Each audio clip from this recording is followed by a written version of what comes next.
자, 베이징 올림픽으로 남북관계 개선의 돌파구가 마련될 것이냐. 물론 이게 우리 정부의 공식 구상은 아니었지만 여러 측면에서 기대감이 컸던 것도 사실인데요.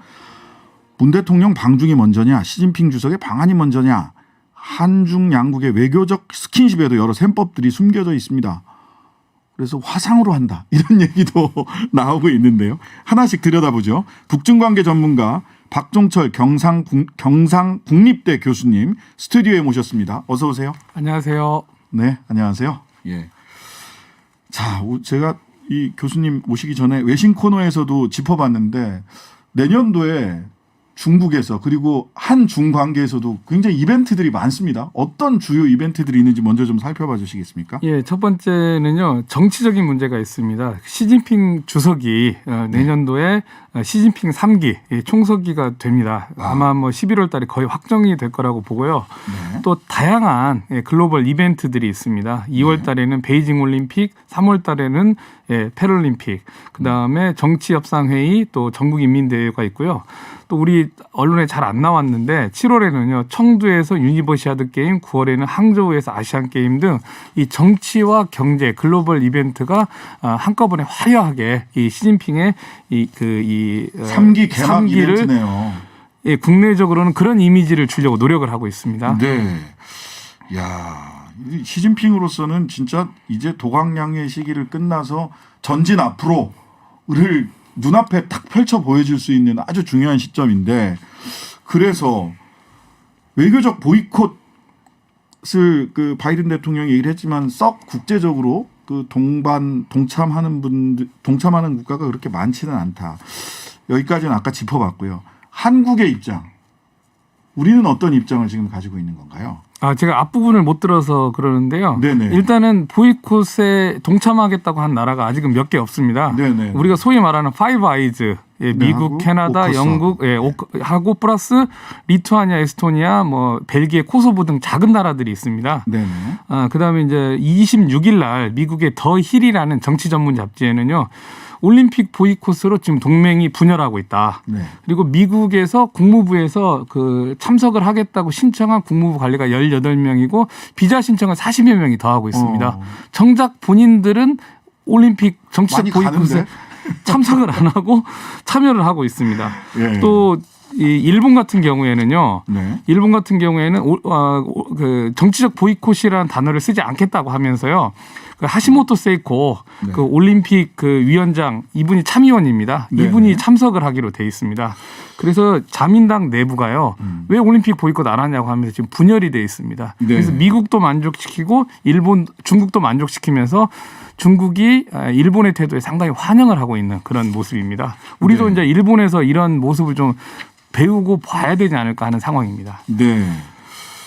그 개막식 참석자 명단에는 우선 우리나라 같은 경우 황희 문체부 장관이 올라가 있는 걸로 알려져 있는데, 결국 뭐 지난 평창올림픽 때도 시진핑 주석이 우리나라에 직접 왔던 건 아니고, 네. 그러면은 급을 맞추면 황희 체육부 장관 내지는 뭐 국무총리 정도가 가지 않겠느냐, 마주 급을 그 격상시킨다라고 하면 그 정도 이야기를 하던데, 문 대통령 방중 카드 아직도 살아 있는 겁니까? 어떻습니까? 근데 저는 개인적으로 봤을 때 우리의 동맹이기 때문에 미국과의 의리도 지켜야 됩니다. 미국이 네네. 일단은 정치적 보이콧을 하는데 네. 우리 정치 지도자가 간다는 것은 좀 문제가 있기 때문에 네. 적정 수준이 갈 필요가 있고요. 네네. 적정한 고위급이요. 네. 그다음에 중국하고의 또 이 이웃 국가의 잔치집인데 그렇죠. 가서 박수를 누군가는 쳐줘야 됩니다. 네네. 그다음에 일본도 여러 가지 사정으로 인해 가지고 황희 문체부 장관이 가셨어요. 네네. 그다음에 시진핑이 우리가 그 문 대통령이 방문한 거에 대해서 답방을 해야 되는데 현재 답방을 하지 않고 있는 여러 가지 측면을 고려했을 때 네. 그 문 대통령이 가는 것은 조금 무리가 아닌가. 네. 그래서 적절하게 뭐 전직 총리급이라든가 뭐 스포츠계의 거물 인사들 네. 이런 분들이 가서 인사를 드리면은 뭐 미국도 만족시키고 중국도 만족시키는 많은 카드가 있다라고 보여집니다. 하긴 일본도 그 사실 뭐 체육계 인사라고 하지만 현직 의원, 현직 참의원이 갑니다. 네, 현직 참의원이 네, 그리고 정치적 보이콧이라는 단어를 쓰지 않기로 결의가 되어 있는 상태입니다. 네. 자, 정의용 외교부 장관도 그 현실적으로 정상회담 기대는 어려워진 게 아니냐. 남북 정상회담이나 한미일 그 남북미 정상회담은 뭐 사실 어려워졌다 이렇게 얘기를 하는데 또 그 시진핑 주석의 답방 여전히 아직도 현재 진영형으로 살아 있는 거냐 아니면은 또 오늘 언론 보도 보니까 그 화상 정상회담을 한다 이런 아이디어도 나왔던데. 예, 그 이제 그 시진핑 주석이 답방 안 한 것은 우리 한국민의 입장에서는 굉장히 섭섭한 일이고 네네. 또 중국 내 전략가들의 입장에서도 봤을 때 차기 정부와의 관계도 좀 문제가 되지 않을까 이런 우려를 하기 때문에요. 네. 지금 중국이 굉장히 코로나를 무서워하는데 코로나 때문에 코로나 이후에 제일 먼저 방문하고 싶은 나라가 한국이라고 여러 번 이야기했지만은 네네. 그 대안으로 나온 게 비대면 정상회담인데 네. 이게 우리 대한민국 국민들이 과연 용인할 수 있는 수준이냐는 전혀 별개의 문제라고 보여집니다. 네. 예. 그래서 우리가 문 대통령이 한번 다녀왔죠. 중국을 네. 한번 다녀왔기 때문에 시진핑 주석의 답방을 여러 차례 하기로 하고 코로나 때문에 계속 미뤄졌는데 네네. 코로나라 하더라도 네. 물론 중국은 다른 해외 지도자가 간 적은 없지만은 우리나라에는 여러 나라의 지도자가 한국을 방문하셨고 문 대통령도 여러 나라를 방문하셨어요. 네, 그런 그랬죠. 측면에서 보면 한국민의 감정으로서는 시 주석이 직접 오셔야지 이게 비대면으로 하는 데는 한중 관계 발전을 위해서는 조금 부족함이 있지 않나. 네. 아직은 올림픽에 문 대통령이 가기 위한 조건을 완전 충족했다고 보기는 어렵다라고 보여집니다. 네. 1월 넷째 주에 일단 한중 화상 정상회담이 유력하다는 보도가 오늘 좀 대대적으로 나와가지고요. 그러면 이제 그 정도를 한다면은 중국에서 이 그 올림픽에 김정은 위원장을 초대를 해가지고 네네. 우리 문 대통령과 남북 간의 정상회담을 주선을 한다면은 우리 네네. 국민 감정상 네네. 뭐 이웃집 그 잔치죠. 잔치이기도 하지만은 또 우리 잔치가 될 수 있기 때문에 네. 그 정도로 중국이 성의는 보여줘야 된다 이렇게 생각을 합니다. 아, 그런 계기들을 서로 마련해 나간다면 즉 남북 정상회담이 아주 베이징에서의 남북 정상회담이 아주 우리가 기대하지 못할 바는 아니다. 거기에 가기 위해서는 몇 가지 단계가 있기는 하지만 그렇죠. 예. 무엇보다도 코로나가 문제가 되겠지만은요. 이제 그 정도로 성의를 보인다면은 국민 감정상 문 대통령 가는 거에 대해서 환영하지 않을까 이렇게 보여집니다. 네. 어쨌든 북측은 지금 올림픽에 참여는 하지 않죠. 참여하는 이 종목이 없다라고. 예, 그 코로나 때문에 때문에. 도쿄 올림픽에 참석 안 한 것을 가지고 지금 제재를 하고 있는데 이건 조금 너무한 것이 아닌가 국제 올림픽 위원회가 그렇긴 예, 해요. 이렇게 코로나 보여집니다. 때문에 안 간 건데. 예. 그래서 올림픽 출전을 못 해요. 그 일본 그 도쿄 올림픽 안 갔다는 이유로 이건 좀 IOC에서 좀 풀어 주셔야 되지 않을까요? 예, 뭐 중국이 아무래도 이제 자기 잔치에 많은 손님을 초대해야 되기 그렇죠, 때문에 그렇죠. 각국에서 조금이라도 급이 높은 분을 초대를 하고 또 북한 같이 다소간 이제 초대하면은 뭔가 이렇게 대박을 칠 것 같은 나라를 계속 이렇게 교섭하지 않을까 이렇게 보여집니다. 네. 자, 이런 가운데 오늘 정의용 장관이 한미 간의 서로 문안의 종전선언과 관련해서 문안에 관해서는 이미 사실상 합의가 돼 있다. 이렇게 얘기를 했는데 그렇다면 이게 문안 합의가 당사자가 실제로 그 휴전협정의 당사자는 미국 그러니까 연합군 사령관 하지인가요? 예, 미국 그다음에 중국, 북한이고 지금 한반도에서의 당사자는 남북이기 때문에 남북 미 간에 미국과 남측이 문안 합의했다고 해서 문안 합의 북쪽과의 교감 없이 말하자면 미국과 문안 합의를 했다라고 외교부 장관이 이렇게 얘기를 했을까라고 이제 추론을 해보거든요. 그러면 이제 남북 간에도 이 종전선언 문안과 관련해서 일정한 협의 내지는 합의가 있었던 게 아닌가라고 궁금해할 수 있는데 어떤가요? 저를 포함해가지고 학계에서 이 문안을 본 사람은 없을 거 아닙니까? 네, 그렇죠. 이건 이제 극도의 보안 상태입니다. 네네. 근데 이제 문안이라는 게 변호사시니까 잘 아시겠지만 포괄적인 것부터 매우 세세한 것까지 그렇죠. 다양한 종류가 있는데 네. 이제 발표한 것으로 봤을 때는 포괄적으로 미국과 합의를 했다. 이 정도로 보는 게 맞는 것 같습니다.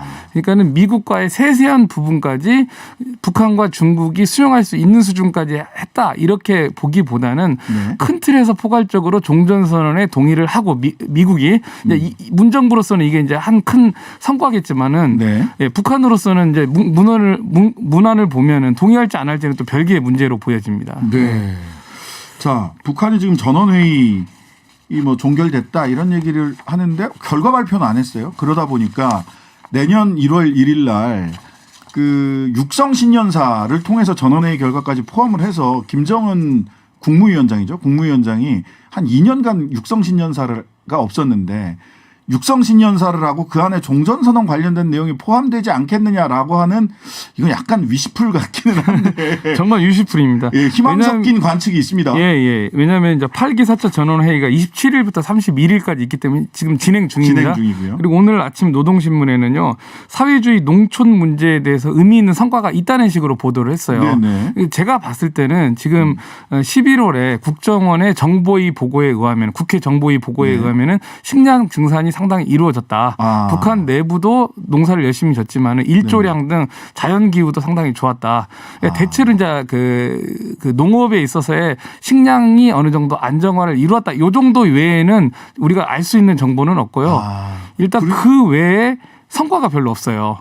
식량 증산 이외에 다른 성과가 별로 없다. 네, 지도자로서는 그럴 때는 육성으로 또 이제 그 멋있는 그 스튜디오에서 신년사를 하고 싶은 마음이 별로 없죠. 네. 그거는 그 육성 신년사가 없을 가능성이 더 높다라고 지금 이제 우리 박 교수님 예상을 해주셨는데 전원회의 결과를 노동당의 고위급들이 보고하는 수준에서 그 노동신문에 정리할 가능성이 상당히 높습니다. 네. 자, 근데 그 일부 언론들이나 이런 데서 보자면 지금이 그 식량 문제가 굉장히 시급한 상황이다. 그 고난의 행군 제2의 고난의 행군기 아니냐면 이런 식의 추측성 기사들도 있었는데 지금 말씀으로는 어쨌든 어느 정도 식량 증산에는 성공한 것으로 보인다. 예, 이제 일단은 여러 가지 지표를 보면 됩니다. 환율 지금 현재 그 많은 그 전문가들이 코로나 시기에 환율이 폭락할 거라고 예측을 했지만 환율이 유지가 되고 있어요. 네네. 그다음에 에너지 문제, 휘발유가 어느 정도 유지가 되고 있습니다. 그다음에 식량, 그다음에 이 쌀만이 아니라 옥수수, 감자 다양한 식량 가격이 어느 정도 유지가 되고 있는데요.